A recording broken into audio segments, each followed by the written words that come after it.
Mega iki jawab Oromo telah capak iki. Ada gerbas ke tadi kan. Oromo tu ini anak arsi garan gerai itu bajura. Ada gepi arsi Oromo damiti. Woi. Aimal jambre so.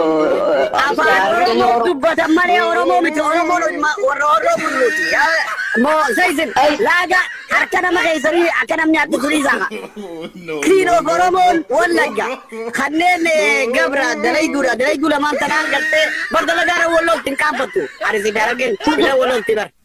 Anair Dalat tisir wollo tibar. Bar anair gamar wal jalati bakala wal jalati mal Sama kami beleso. Amma jamma milyone jahatam akan boleh ada problem kalau pun set kami tagar. Maliona jahatam ini tibar mungkin kulkulun di baja yokan nama jahatamu mana nama jah. Hangke kalau isadu kono.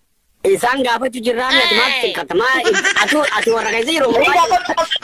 Ati saya rumah macam kam. Kata dia mau gaban dah mana cing itu bare. Dia mau gaban dah oleh kota. Berarti Anak gaban tenan gaban ini dia mau gaban dah oleh kota na dewi. laki ga semua tu ada kerjaan kudu surat email Anak kan gaban te. Yoga ini sering beli dia mau gaban dah. Abona tujuh wong baca jujira. Dia satu dejati. Abba ganda kay san erganda abba ganda kay san abba ganda awak kapag ganda uti ajimo cara me abba ganda kam nanuti me naim abba ganda haran ke ti abba ganda awak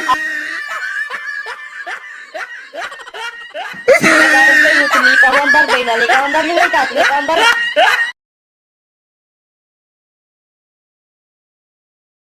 hey